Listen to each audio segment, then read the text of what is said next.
Melody's going to share. Let me share just one brief poem that I wrote 10 years ago.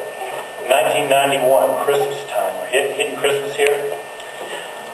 Praying for my miracle baby in this season of the miracle baby, with no gifts beneath the tree for a child who looks like me, but a heart with peace made great and calm assurance while I wait for the gift I most desire.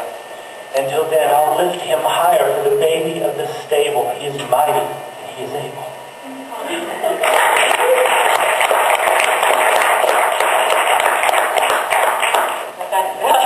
Now I'm just talking.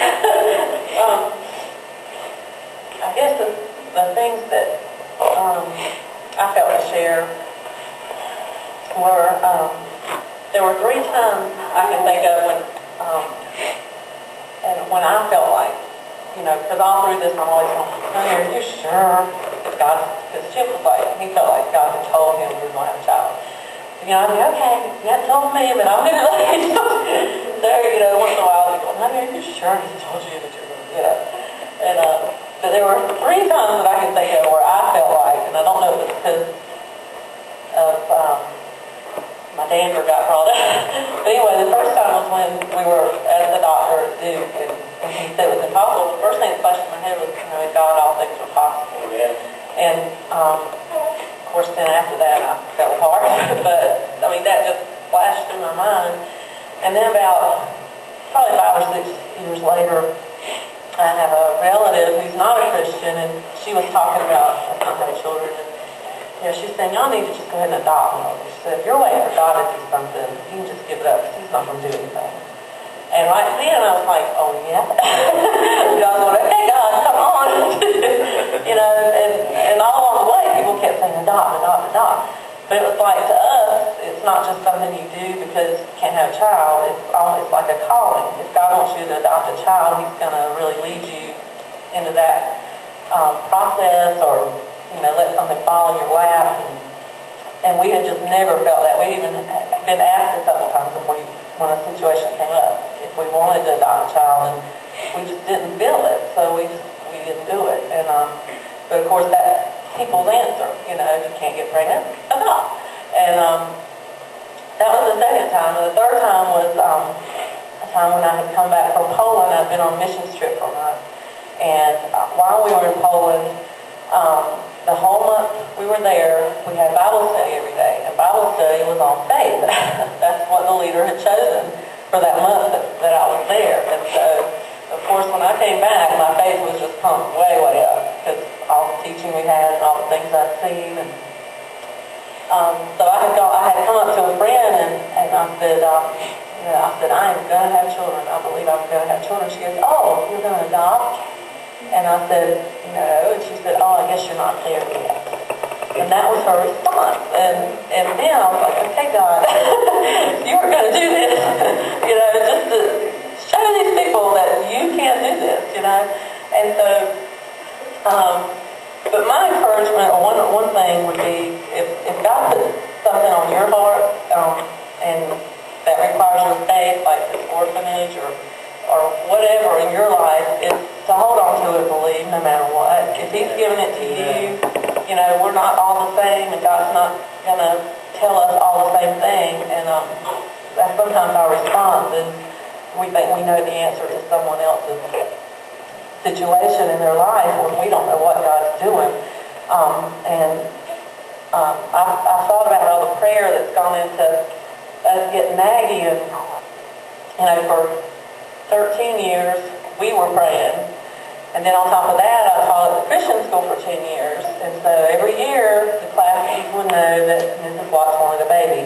And so every day at prayer, somebody would usually pray, God, please give Miss Watts a baby, So that was going on for 10 years.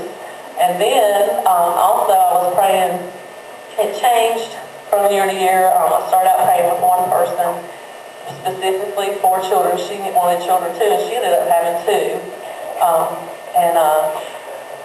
And then groups of women, and it would just change. But through all those years, I was praying with somebody usually once a week for this too. So a lot of prayer went into this. And so prayer definitely works.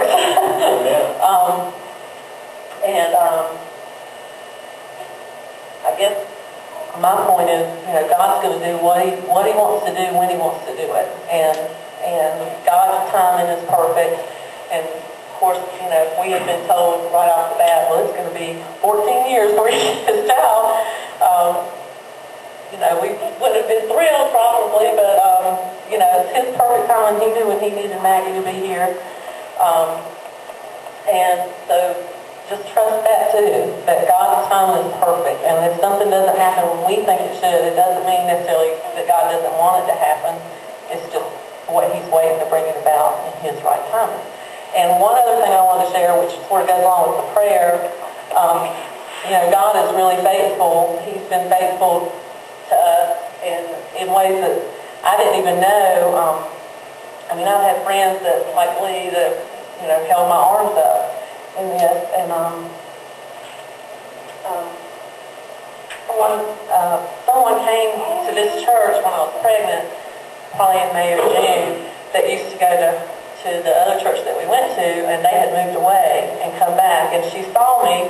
She didn't know I was pregnant until she saw me. She's like, oh my gosh, And she said that when she first came to the other church we were at, when they first started going, which was probably 8 years ago, that she saw me and that God spoke to her then and said, I want you to pray for her. And she didn't know anything about our situation, but he said, I want you to pray for her because she wants children and it's going to be a while before she has them. And so God, it's like God was faithful to me just to have people praying for me that I didn't even know about, And one other thing is, at my baby shower, one of the presents I got was from a girl that was in the music ministry with us. And, hadn't seen her in a few years, probably 4 years or so. And in part of her card, she enclosed this index card for me. And she said, this is a prayer list that I've kept for a long time. You'll see your name has been crossed off because my prayer's been answered. So all those years she had been praying, and she crossed off some other things too. And that just touched me so much to know, that people were being really faithful when I didn't even know it to pray. So I would just encourage whatever need there is, pray. Because God answers prayer, and again, he does it his time. Now Maggie's going to share.